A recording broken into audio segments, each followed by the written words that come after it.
আসসালামু আলাইকুম। নগদ জনপদের খবরে আপনাদের সবাইকে আমন্ত্রণ জানাচ্ছি। আমি আল আভি জাহান। এখনকার এই সংবাদ আয়োজন একই সঙ্গে চ্যানেল আই এর ইউটিউব চ্যানেলে এবং চ্যানেল আই এর ওটিটি প্ল্যাটফর্ম আই স্ক্রিনে লাইভ স্ট্রিম হচ্ছে।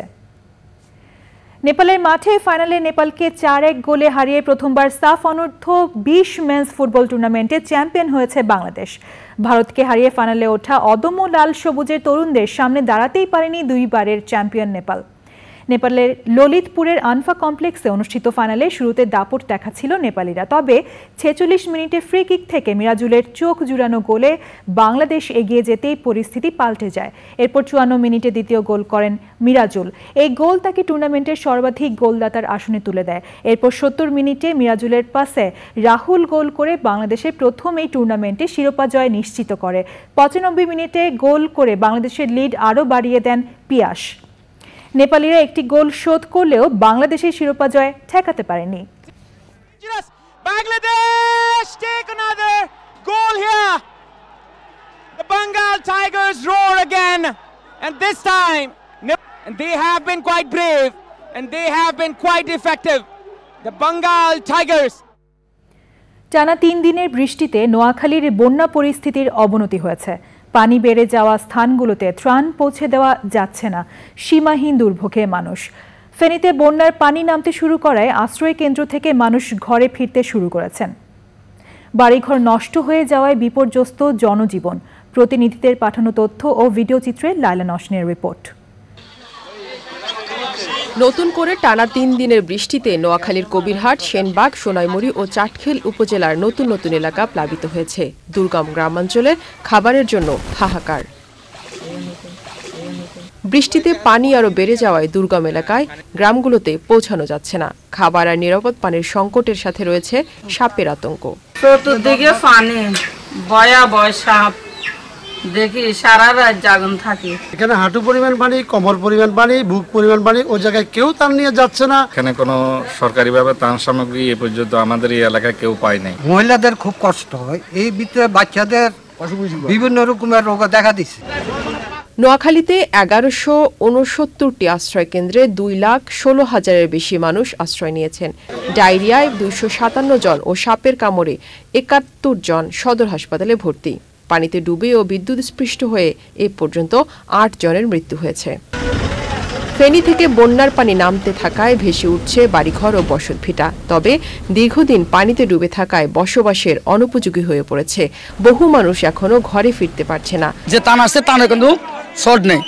শর্ট হলে একটা একজনে 50 বান্ধের, আর কিছু টান আসতেছে এরা গ্রামে ঢুকতে পারেন না। রাস্তার মাধ্যমে যারা বিতর্কিত লোক আছে এরা কেউ পাইতেছে না। আমি এক মুঠ চিরাও পাই না এখনো।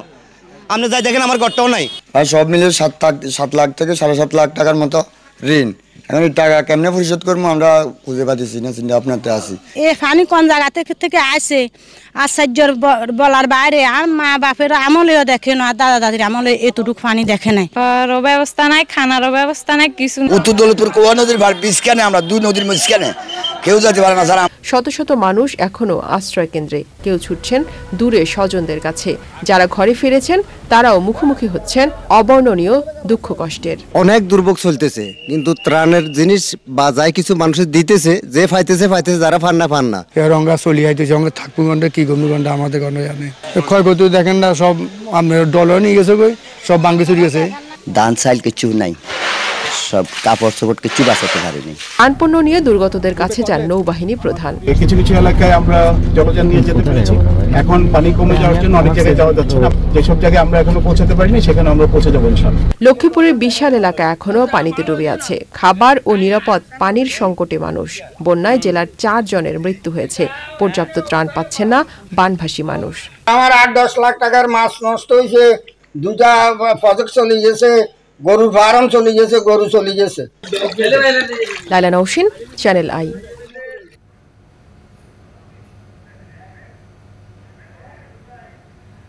এবারে প্রতিনিধিদের পাঠানো তথ্য ও ভিডিও চিত্রে রাজীব আহমেদের report.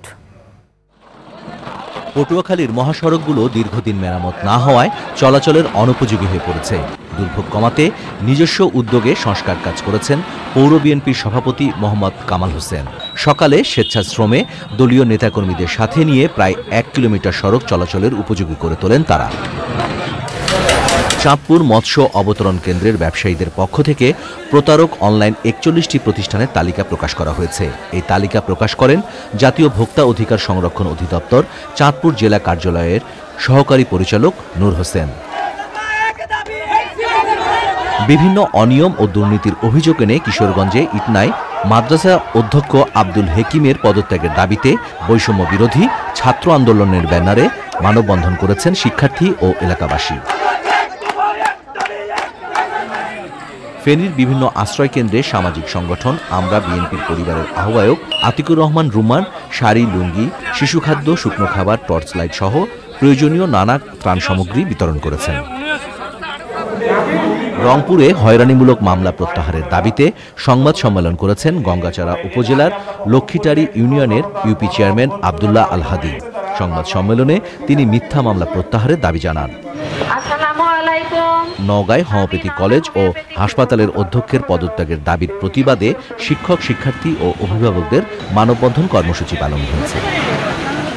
Rajib Ahmed, channel I. কক্সবাজারে ডেঙ্গু রোগের প্রাদুর্ভাব দেখা দিয়েছে। মৃত্যু হয়েছে ৪ রোহিঙ্গার। চিকিৎসার চাপ সামলাতে হিমশিম খেতে হচ্ছে সংশ্লিষ্টদের। জনসচেতনতা প্রয়োজন বলছেন বিশেষজ্ঞরা। কক্সবাজার থেকে সারোর আজম মানিকের রিপোর্ট। দেশের দক্ষিণ পূর্বাঞ্চলীয় সীমান্ত জেলা কক্সবাজার। মিয়ানমারের সাথে সীমান্ত ছাড়াও এই জেলায় রয়েছে উন্মুক্ত বঙ্গোপসাগর। জেলার ৪২ লাখ বাসিন্দাদের পাশাপাশি উকিয়া টেকনাফের ৩৩টি ক্যাম্পে রয়েছে ১৫ লাখ রোহিঙ্গার বসতি। সাম্প্রতিক সময়ে বেড়েছে ডেঙ্গুর উপদ্রব। ডেঙ্গু হয়েছে কিনা আমি বুঝি না, কিন্তু আমার পজিটিভ আসছে সেটা আমি পরে বুঝছি। কিন্তু আমার শুরু থেকেই আমার প্রত্যেকটা গিরে আমার ব্যথা হয়েছে। তারপরে এখন বর্তমান ৩ দিন থাকার পর কিছুটা সুস্থতা ভোগ করি। জ্বর, মাথা ব্যথা আর গাল চিনে হইতেই আমি শোয়া না। ১০-১২ দিন জ্বর ভাগ নাই, মানে এরা এখানে ছিল 3 দিন। অতিরিক্ত রোগীর চাপে হিমশিম খেতে হচ্ছে চিকিৎসকদের। এখন ডেঙ্গু সিজন চলছে, তো সেক্ষেত্রে ডেঙ্গুর মশার যে উৎপত্তি স্থল সেটা যদি আমরা ধ্বংস করতে পারি তাহলে আমরা সংক্রমণটা কমাতে পারব। কক্সবাজার জেলা সিভিল সার্জন অফিস জানিয়েছে, এবছরের জানুয়ারি থেকে এ পর্যন্ত কক্সবাজারে ডেঙ্গু রোগে আক্রান্ত হয়েছে ৫,৬৩৪ জন। তার মধ্যে স্থানীয় ১,৮৫৫ জন ও ৩,৭৭৯ জন রোহিঙ্গা। সারোয়ার আজম মানিক, চ্যানেল আই, কক্সবাজার। নগদ জনপদের খবর আজকের মতো এই পর্যন্তই। পরবর্তী কৃষি সংবাদ দেখার আমন্ত্রণ জানিয়ে শেষ করছি। ধন্যবাদ।